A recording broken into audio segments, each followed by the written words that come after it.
Muito bom dia, meus irmãos. Sejam muito bem-vindos. Que a graça do Senhor seja com cada um de vocês. Espero que até aqui cada um de vocês tenha gozado do cuidado, da proteção e do precioso amor do nosso Deus para com as suas vidas. Uma semana que se inicia, não é marcada, por situações, lembranças que nos fizeram chorar.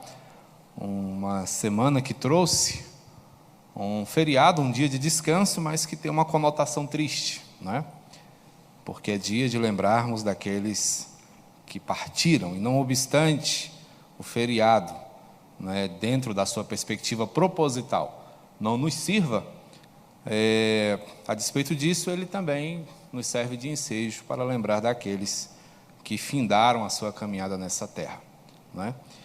E ao final da semana, notícias trágicas chegando, e isso tudo nos deixa um tanto quanto entristecidos, mas também alertas quanto ao fato de que a vida exige e requer elaboração. E como viver, se não pautados pela palavra do Senhor?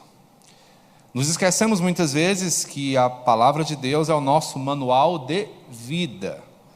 Então, se ela é o nosso manual de vida, é nela que nós vamos encontrar as orientações práticas para o assim chamado bom viver. Então, que esse momento aqui, onde nós nos encontramos com esse manual aberto, seja por nós profundamente apreciado. Tá joia?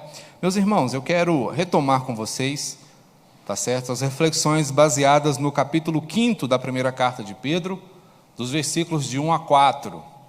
E nós vamos avançar um pouquinho mais hoje, chegando ao versículo 5, para introduzirmos um assunto do qual Pedro também trata. Naquela oportunidade, último domingo, nós começamos a refletir sobre a perspectiva da liderança, na perspectiva, na orientação do apóstolo Pedro.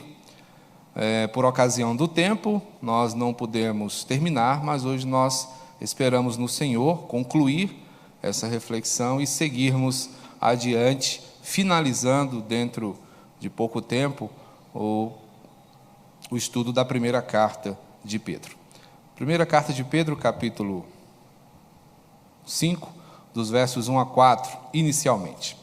E o texto assim nos diz: rogo, pois, aos presbíteros que há entre vós, eu, presbítero como eles, e testemunha dos sofrimentos de Cristo e ainda coparticipante da glória que há de ser revelada, pastoreai o rebanho que há entre vós, não por constrangimento, mas espontaneamente como Deus quer, nem por sorte da ganância, mas de boa vontade, nem como dominadores dos que vos foram confiados, antes, tornando-vos modelos do rebanho. Ora, logo que o pastor, o supremo pastor, se manifestar, recebereis a imarcessível coroa da glória. Aqui nós vemos a perspectiva do apóstolo fazendo um apelo à sua liderança. O que é importante destacar é que Pedro aqui, ele não fala na condição de alguém que se reconheça superior aos demais. Na última oportunidade que tivemos com essa passagem, destacávamos exatamente esse fato, partindo da compreensão de que, numa determinada linha, assim chamada cristã, Pedro é reconhecido como o primeiro dos papas, sendo assim destacado como um líder mundial. A maneira como Pedro escreve e se dirige aos seus presbíteros, que aqui ele coloca como parceiros de julgo e não como subordinados, refuta bastante isso. Porque Pedro não apresenta aqui, às vezes, de alguém que se reconheça como chefe ou superior, mas um igual. Pedro está dizendo: eu sou presbítero como eles, presbítero como vocês, responsável pela igreja, participando das mesmas responsabilidades, ocupando igual posição, sendo, portanto, assim como vocês, exortável e ensinável. Pedro não está aqui assumindo uma postura de alguém que detém todo o conhecimento, que detém todo o poder, que, portanto, é irrepreensível. Não. Pedro se reconhece alguém necessitado das mesmas orientações e dependente do mesmo cuidado que parte de Cristo Jesus, assim como os seus pares. A liderança começa exatamente aqui, irmãos, porque pensarmos numa liderança que não seja igualitária, e aqui não penso nessa perspectiva dos direitos, do que eu mereço ou não mereço, mas na perspectiva de que todos nós temos a mesma responsabilidade diante do Senhor, nós vamos nos deparar com a conclusão de que Cristo, sim, é o supremo pastor. Se há alguém que mereça, não é, o título de sumo pontífice, esse seria o próprio Cristo. E é assim que Pedro o descreve, porque Pedro apresenta Cristo como sendo o supremo pastor, aquele a quem toda liderança deve prestar contas, aquele a quem todo líder deve se dirigir, tanto para pedir a orientação, quanto para confessar as suas próprias faltas, porque ele é o cabeça, é o bispo, né, universal. A supervisão de todo o rebanho está a encargo de Cristo Jesus, e ele, por sua vez, comissiona outros, que são seus líderes, a fazê-lo sempre em referência à sua majestade. Portanto, ele é a pedra fundamental. É interessante uma perspectiva que Pedro destaca para nós aqui, é que o Espírito Santo assume, né, essa postura de vigário de Cristo, porque ele é encarregado por Jesus de acompanhar a sua igreja, de consolar o seu povo, de dar a este povo a orientação, a companhia, né, na ausência física do Senhor, uma vez que este está hoje diante do Senhor intercedendo por nós.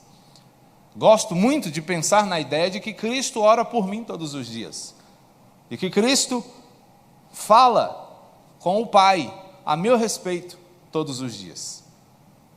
Alegria essa que você pode compartilhar também, que você pode experimentar também, porque Cristo está fazendo exatamente isso, intercedendo por nós e preparando para nós um lugar ao lado dele na eternidade, para onde nós estamos seguindo. Sendo assim, Pedro faz um apelo à sua liderança, para que esta liderança esteja alerta. Rogo, pois, aos presbíteros. E ele então vai, depois de falar dessas perspectivas de igualdade em relação aos demais, ele faz aqui um ponto de solicitação. E ele começa no versículo 2 a dizer: pastoreai o rebanho que há entre vós. Então estejam alertas. Por que Pedro chama essa liderança a esse estado de alerta? Porque os tempos são difíceis. É importante destacarmos que Pedro está desenvolvendo o seu apostolado, o seu ministério em tempos de grande perseguição. Em tempos que a cristandade não é vista com bons olhos, que os cristãos, os seguidores de Jesus, são perseguidos e tratados como criminosos. Há muita resistência por parte, né, da sociedade como um todo, para com aqueles que se dizem servos do Altíssimo. Então, exige, um tempo como esse, da liderança, um posicionamento firme.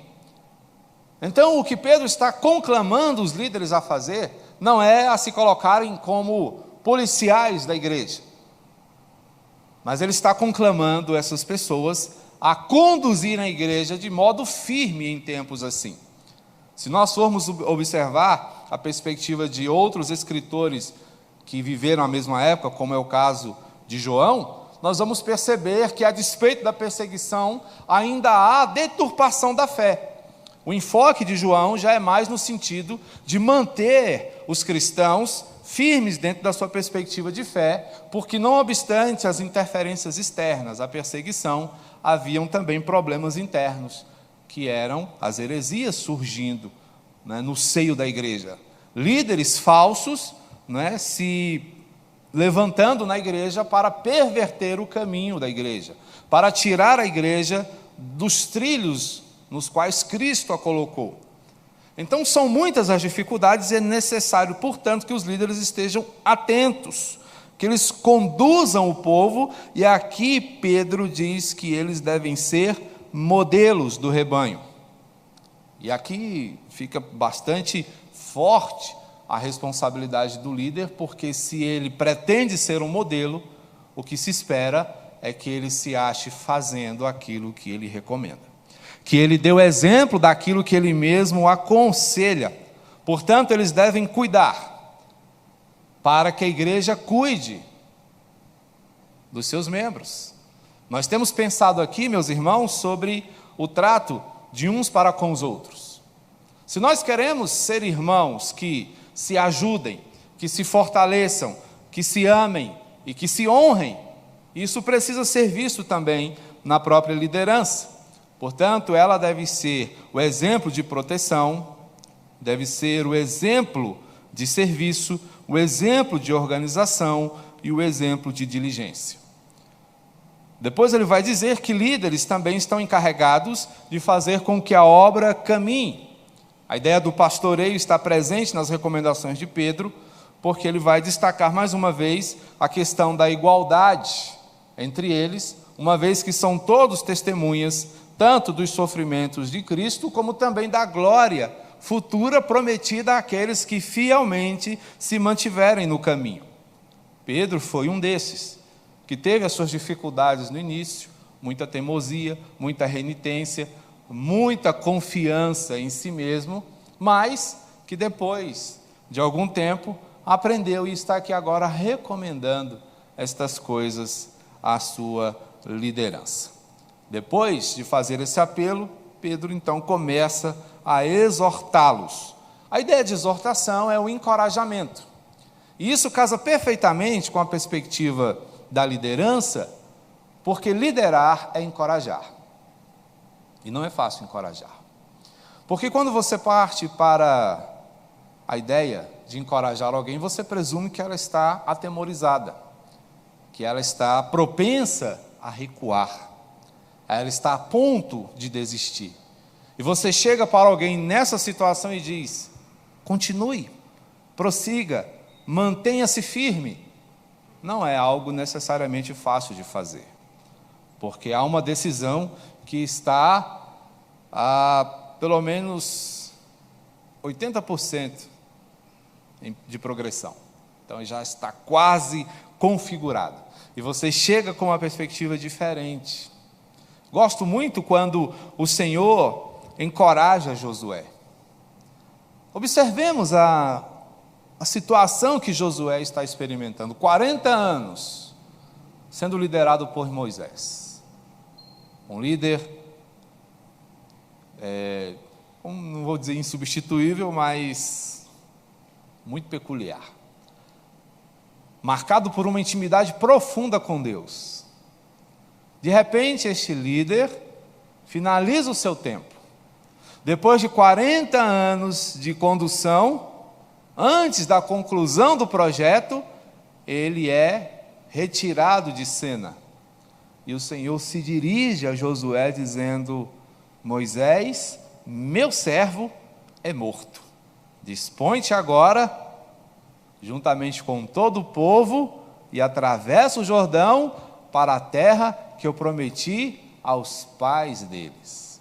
Então, todos esses detalhes, nesse encorajamento que o Senhor faz ao Josué, é absurdo. Porque à medida que o Senhor encoraja, Ele vai relembrando Josué do tamanho do empreendimento. Você vai, Josué, terminar o que Moisés começou.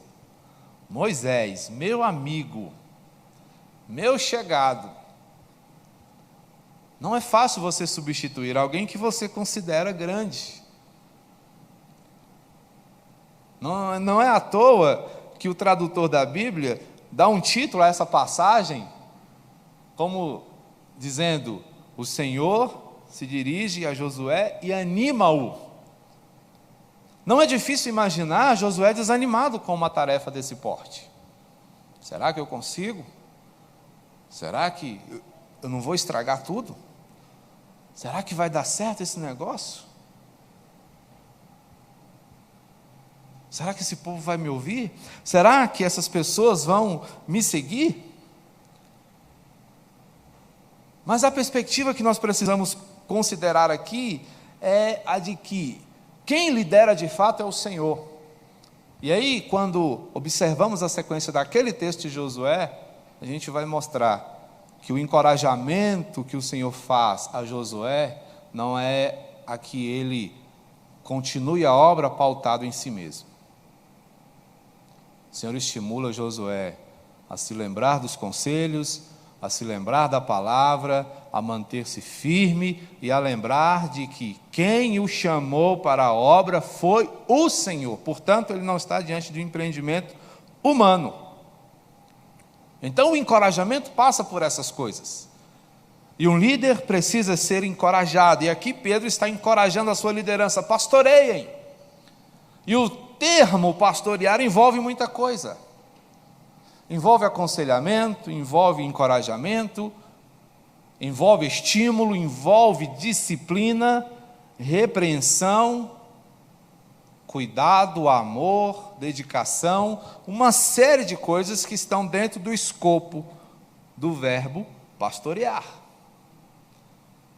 Se você pegar o termo pastorear relacionado a um rebanho comum, rebanho de ovelhas, você vai perceber que são muitas as necessidades.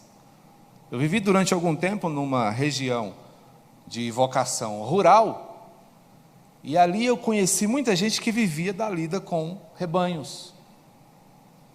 Então a gente acha que é só dar água e alimentar, mas existem as pragas, existem as doenças, existem os predadores naturais, existem as cobras, existem as onças, existem uma série de ameaças que pode colocar a vida do rebanho em xeque. Quando pensamos no pastoreio, estamos diante de situações semelhantes. Portanto, como nós devemos cuidar do rebanho? E aqui Pedro dá algumas orientações. Primeiro, deve ser espontaneamente. E a ideia de espontaneamente é pensar que, primeiro, nenhum pastor é dono do rebanho. Ele cuida do rebanho de alguém que é maior que ele. Porque as ovelhas, no caso a igreja, pertence ao Senhor. Então, o que fazer? Alimentar, conduzir e proteger. São perspectivas que nós vemos no pastoreio de Jesus. São atitudes que são destacadas no pastoreio de Davi. São atitudes que estão presentes no ministério profético. São posturas que nós verificamos também na vivência apostólica. Todos eles estão envolvidos em alimentar o rebanho, conduzir o rebanho, proteger o rebanho. Alimentar o rebanho diz respeito a dar-lhe conteúdo. Então, o que eles vão aprender? Conduzir o rebanho significa apontá-los para uma direção segura, ou seja, como eles vão viver. E proteger o rebanho significa alertá-los quanto aos perigos que eles vão encontrar ao longo da vida, porque estão ainda no mundo, um mundo caótico, caído e prejudicado, que desconhece a verdade. É nesse contexto que o rebanho do Senhor está vivendo. Então a gente olha o Salmo 23 e pensa: o Senhor conduz as suas ovelhas a pastos verdejantes, mas o Supremo Pastor. Mas os pastores subordinados ao Supremo Pastor estão pastoreando em pastos, muitas vezes áridos, secos, marcados pela escassez de água e de alimentos. Então, o nosso contexto de pastoreio é um contexto desafiador, e isso requer espontaneidade e voluntariedade. Às vezes a gente acha que o pastoreio é uma coisa forçada, e não é. Para que se pastoreie com espontaneidade é preciso voluntariedade, sem constrangimento. É uma obra excelente que deve ser aspirada, desejada, buscada e não imposta. Não pode ser imposta. Mas há que se preocupar quando faltam voluntários, quando falta quem quer. Há muitos anos nós temos falado sobre uma crise vocacional e ela está se formatando. Os seminários estão se esvaziando, muitos estão fechando as suas portas, porque não existem candidatos. E muitos dos que estão lá estudando querem apenas conhecer mais a Bíblia. Na minha época, que já está bem para trás, já tinha colegas meus que estavam lá apenas para se aprofundar um pouco mais, mas que não tinham aspiração ministerial. Então é preciso voluntariedade, mas não constrangimento. Então, quando pensamos nessa ideia de, como Paulo diz a Timóteo, quem aspira ao episcopado, excelente obra almeja, nós precisamos relacionar esse desejo, né, com a vontade de trabalhar para o Senhor e entender que essas duas coisas têm que estar em perfeita harmonia. Logo, o líder precisa ter cuidado com alguns perigos que rondam seu coração. São eles: a preguiça, o egoísmo e a displicência.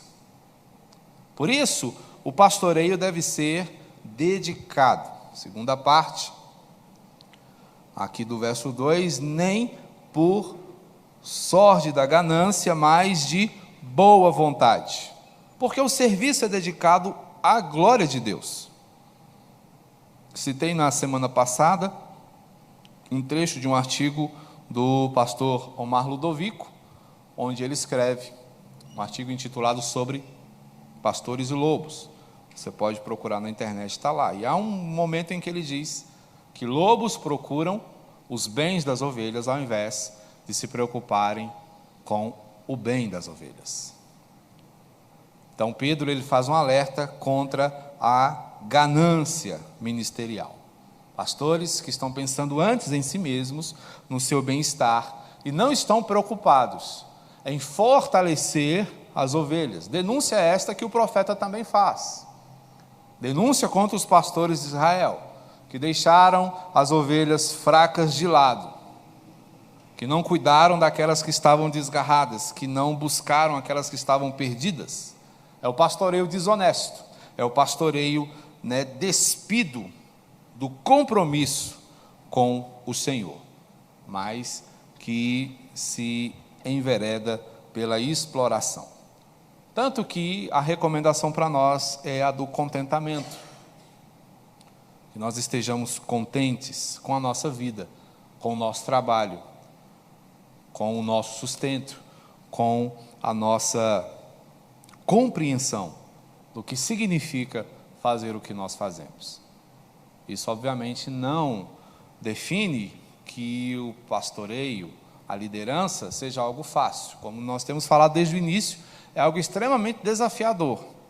Mesmo quando nós pensamos nas lideranças que estão lá na ponta, como, por exemplo, as sociedades internas. Não é fácil você estimular pessoas, motivá-las, encorajá-las, encaminhá-las e fazê-las participar. Em todo o Brasil, há um clamor dentro da igreja presbiteriana do Brasil, falar da nossa casa, sobre o enfraquecimento das sociedades internas. Muitos já estão querendo desistir. Para que sociedade interna? Isso é coisa do passado, isso é coisa da minha avó, do meu avô. Mas elas são forças de integração. O objetivo das sociedades internas não é esfacelar a igreja, mas fortalecê-la dentro das perspectivas peculiares de mulheres, homens, jovens, adolescentes e crianças. E temos outras que nós não denominamos como sociedades internas, mas que são forças de integração, como um departamento que atende aos idosos, um ministério de casais e coisas dessa natureza. Porque existem exatamente para fortalecer a caminhada da igreja como um todo. Logo, o trabalho de liderança deve ser feito de forma amorosa. Gosto muito dessa perspectiva de ver Pedro falando de amor, uma vez que normalmente nós temos Pedro como um homem rude, um homem difícil, de personalidade rústica, né? Bruta, por que não dizer sistemática? Mas aqui ele vai dizer no verso 3 que o encorajamento para a liderança deve ser feito de forma amorosa, porque ele diz ainda, nem como dominadores dos que vos foram confiados, antes tornando-vos modelos para o rebanho. Então, o que Pedro está prevendo aqui é que a liderança corre um risco. Qual o risco que a liderança corre? O da tirania.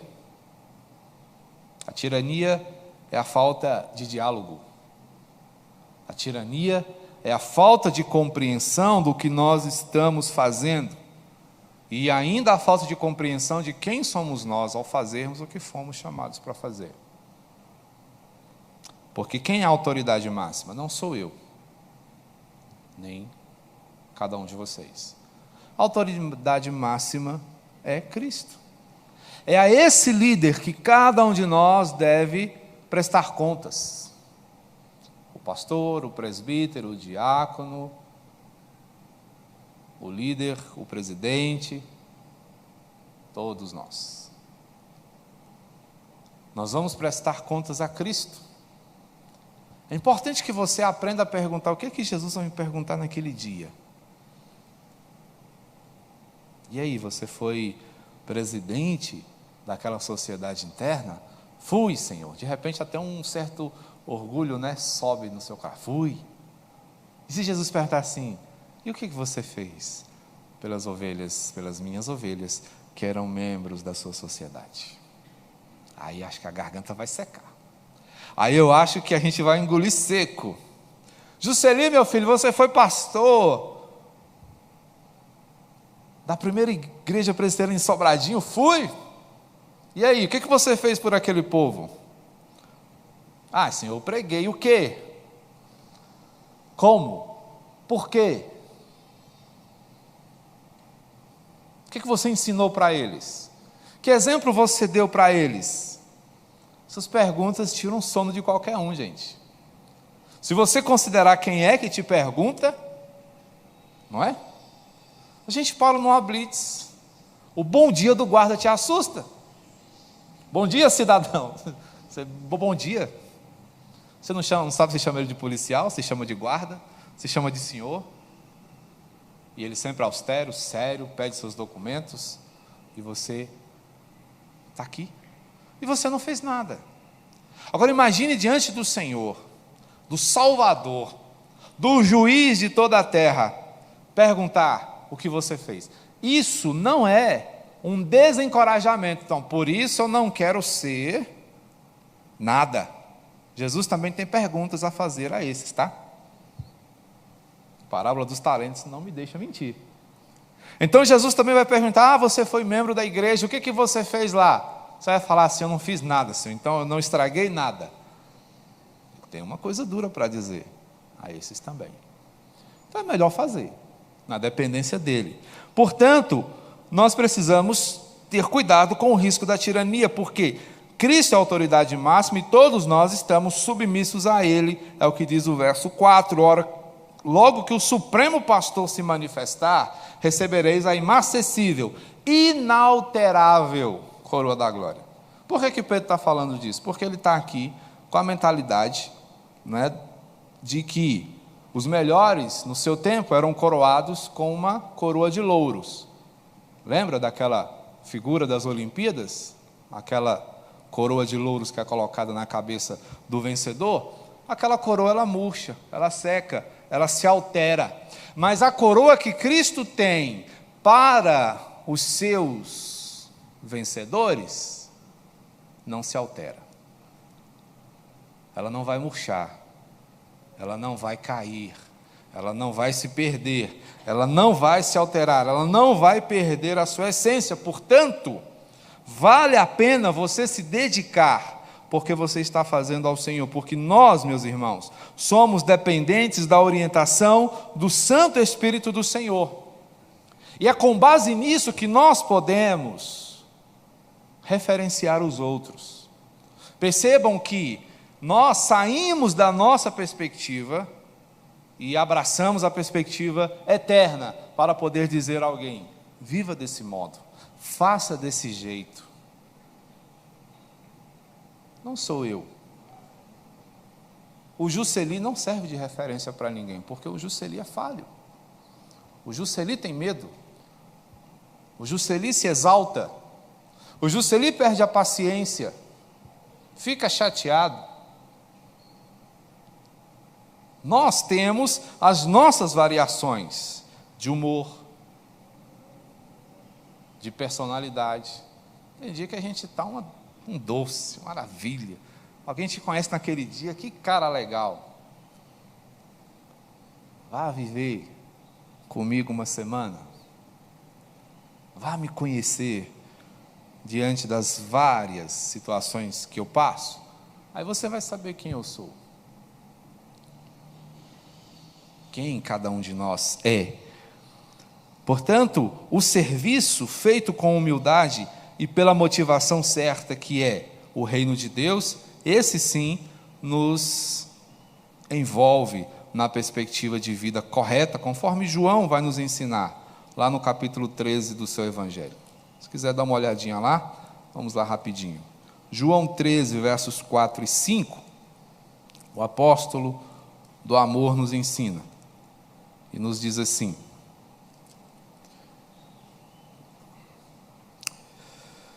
levantou-se da ceia, tirou a vestimenta de cima e, tomando uma toalha, cingiu-se com ela. Depois deitou água na bacia e passou a lavar os pés aos discípulos e a enxugar-lhes com uma toalha com que estava cingido.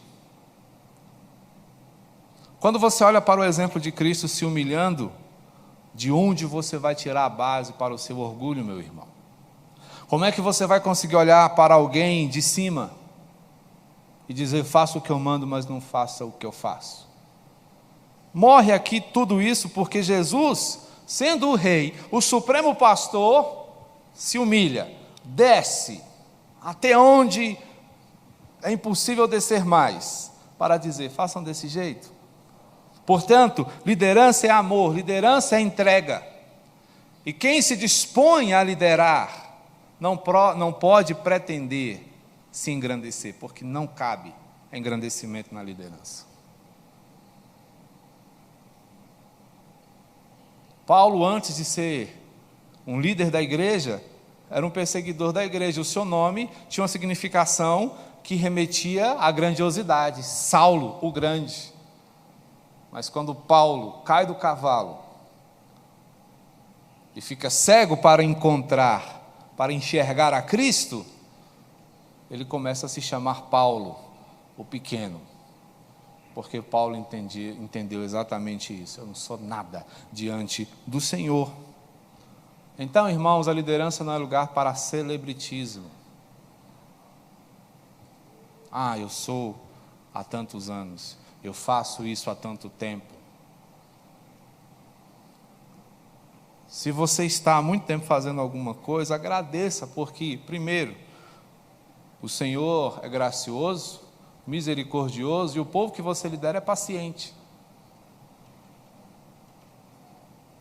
É assim que eu reconheço cada ano de ministério: é paciência de Deus e do povo comigo. Uma pergunta que tenho me feito: eu gostaria de ser minha ovelha? Não me pergunte a resposta. Então, grande é o servo na perspectiva de Jesus. Você quer ser grande, filho? Quero, então sirva. Grande não é o que senta na mesa, grande é o que serve à mesa. Para Jesus, esse é o gigante. E é a esses que ele garante a sua recompensa, conforme nós já vimos aqui, porque o bom pastor, ele dá o que às suas ovelhas? Vida. Então, líderes que trabalham para Jesus ofertam também a sua própria vida. Estão dedicados ao cuidado dos outros. O grande pastor vive para as ovelhas.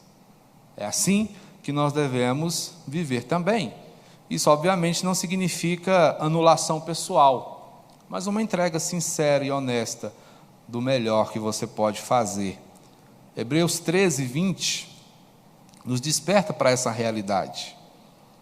O autor, que desconhecemos, diz assim: ora, o Deus da paz, que tornou a trazer dentre os mortos a Jesus, nosso Senhor, o grande pastor das ovelhas, pelo sangue da eterna aliança, vos aperfeiçoe em todo o bem, para cumprirdes a sua vontade, operando em vós o que é agradável diante dele, por Jesus Cristo, a quem seja a glória para todos sempre. Amém. Então percebam que, à medida que o autor vai mostrando aqui, o servo vai ficando cada vez menor. E à medida que o servo diminui, a gente vai percebendo a crescência de uma outra personalidade aqui, que é a de Jesus. Vos aperfeiçoe em todo o bem, para cumprirdes a sua vontade, operando em vós o que é agradável diante dele, por Jesus Cristo, a quem seja dada a glória. Então, no final de tudo, não espere aplausos. No final de tudo, alegre-se por o seu trabalho ter feito o nome do Senhor engrandecido. Essa é a nossa recompensa. Mas a recompensa maior está no verso 4, que é o retorno do Supremo Pastor. Você pode seguir desenvolvendo o seu ministério humilhado, não reconhecido, deixado de lado, esquecido para lá, mas há um que não vai esquecer o que você fez. Há um que vai recompensar o seu trabalho. Há um que vai dizer a você: muito bem, servo bom e fiel. Então Jesus é o único pastor da igreja que vai guiando os cristãos ao aprisco celeste. Quem disse isso foi Miller, um comentarista bíblico. Então, irmãos, líderes são pastores auxiliares do Supremo Pastor. Então, você que exerce liderança, esteja certo no seu coração de que você está contribuindo para o pastoreio de Cristo Jesus, cuidando das crianças, conduzindo os adolescentes, orientando os jovens, falando às mulheres, estimulando os homens, cuidando dos idosos, servindo aos casais. Você está pastoreando com Cristo. É um complexo pastoril no qual você está envolvido. Então, você é favorecido pela fidelidade do Senhor, que no final ainda te coroa, com uma glória que é inalterável. E essa inalterabilidade da coroa que Cristo tem para você envolve algumas bênçãos fantásticas. Eu queria que você lesse comigo alguns textos aí. 1 Tessalonicenses 2,19. Alguém abra e leia. 2 Timóteo 4,8. Tiago 1,12. E no final alguém lê esse versículo 4 aqui, da 1 de Pedro, capítulo 5. Ok? Então essa coroa que Cristo tem para nós, ela é multifacetada, ela tem várias faces. E a primeira face é esta aí de 1 Tessalonicenses 2,19. Quem achou? Pois quem é a nossa esperança ou alegria ou coroa em que estamos na presença do nosso Senhor Jesus Cristo em sua vinda, não sois vós? Olha só o que Paulo está dizendo. Que o povo que ele pastoreava com dificuldade, de longe, era a razão dessa alegria experimentada por ele. E Paulo entendia isso como já sendo um presente da parte de Deus sobre a sua vida, a alegria de fazê-lo. 2 Timóteo 4,8, quem achou? Já agora a coroa da justiça me está guardada, a qual o Senhor é o juiz e dará naquele dia, e não somente a mim, mas também a todos quantos amam a sua vida. Eu acho fantástica a perspectiva de Paulo. Paulo divide tudo com a gente. Paulo diz, olha, eu tenho a certeza que eu vou receber algo grandioso da parte do rei, mas não é só para mim, é para todos que amam a sua vinda. O que é amar a vinda de Cristo, gente? É servir com aquela certeza de que não é para ninguém a não ser para Ele. Sabe, é você fazer algo sabendo o seguinte, ao dia que o Senhor Jesus chegar, o meu relatório estará feito, e eu entregarei com alegria, porque fiz o melhor que eu pude. Justiça. O Senhor tratará com justiça aqueles que permanecerem fiéis. O que mais o Senhor nos dará? Tiago 1,12. Quem abriu aí para nós? Quer ler, por favor? Bem-aventurado o homem que suporta com perseverança a provação, e depois de ter sido aprovado, receberá a coroa da vida, a qual o Senhor prometeu aos que o amam. Olha só, Tiago, o duro, o contundente, o que ele está dizendo? Que aqueles que suportarem serão coroados com vida, porque é uma promessa de Deus a todos os que o amam. Só que tem um preço, né, gente? E o preço é coragem, perseverança diante da aprovação. A aprovação tem como finalidade aprovar, certo? É o concurso da sua vida, é a prova. Então, se nós desejamos uma vida 100% fácil, nós não seremos aprovados, até porque não há prova nenhuma, né? Não que você deva desejar dificuldades, mas a perspectiva é que você não deve fugir quando elas vierem, porque é uma oportunidade de aprimoramento que o Senhor está dando a você, para que você seja finalmente glorificado por Cristo Jesus, conforme nos diz Pedro 5, 1 de Pedro 5, 4, e quem achou pode ler, por favor. Quando se manifestar o sumo pastor, recebereis a inacessível coroa da glória. Essa coroa inalterável, que está permeada de vida, justiça e alegria que o Senhor tem para nós.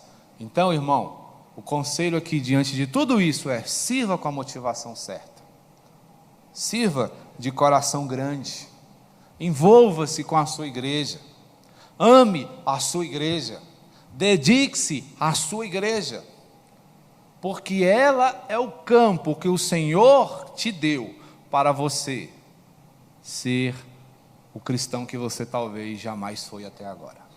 É aqui, se relacionando com pessoas difíceis, com gente que muitas vezes não quer muita coisa. É aqui. É fácil eu me recolher em casa e ficar, não, aqui é bom demais. Eu escolho o sermão. Quem vai ser meu pastor hoje? Nicodemos, Hernandes, Paulo Júnior, quem sabe? Não, vou ali, numa outra igreja, né? Mas você não tem ninguém para pegar no seu pé, não tem ninguém para provar a sua fé. Sinto muito, mas você não desenvolverá anticorpos espirituais, e você ficará ainda mais sensível a tudo que te desagradar. Mas aqui não, aqui a gente engrossa o couro, aqui a gente fortalece a nossa fé, porque Pedra de Rio é bonita, mas ela só fica com aquele formato depois de ser empurrada pela correnteza e bater umas nas outras. É aqui, batendo uns nos outros, trombando uns nos outros, que nós quebramos nossas arestas, que nós perdemos as nossas quinas e nos tornamos mais suaves. Então não fuja disso. Não evite isso. Não perca essa oportunidade. Preste contas, porque a igreja é do Senhor e as ovelhas estão sob a nossa responsabilidade. Nós somos responsáveis uns pelos outros. Nós precisamos cuidar uns dos outros. Na esteira desses conselhos, Paulo se dirige aos jovens, se dirige aos jovens. Ele diz, gente, é hora da gente encerrar o conflito de gerações. Novos e velhos não precisam bater de frente. E ele faz um rogo igualmente aos jovens, sejam submissos aos que são mais velhos. Então Pedro está aqui recomendando que nós entendamos que respeito aos mais velhos envolve humildade. Primeiro, para aprender com os experientes, tratá-los com dignidade e respeito e reconhecer que o tempo ido tem o seu valor. Então, moços e idosos ou experimentados, aqui no caso são os presbíteros. Então, ele está aqui recomendando àqueles que estão começando a ouvirem aqueles que já estão na caminhada há mais tempo, para que juntos eles aprendam uns com os outros. E ele vai ter 2 conselhos muito breves aqui para cada uma dessas classes. Primeira delas, as lições da experiência são valiosas. Então ele diz aos jovens, ouçam quem já viveu mais que você. Não jogue fora os seus idosos. Fundamente o seu presente com as lições que eles trazem para você. Prepare-se para o futuro com os conselhos que eles podem te dar. Honre a antiguidade, porque ela é básica. Nós aprendemos a enxergar algo básico como algo faltoso de detalhes, né? Ah, meu carro é básico. Aí você entende que ele só tem volante e roda. Mas quando a gente pensa em algo básico, a gente está pensando em algo que tem o necessário para que o todo seja construído. Que tem o essencial. Então a experiência ela é básica.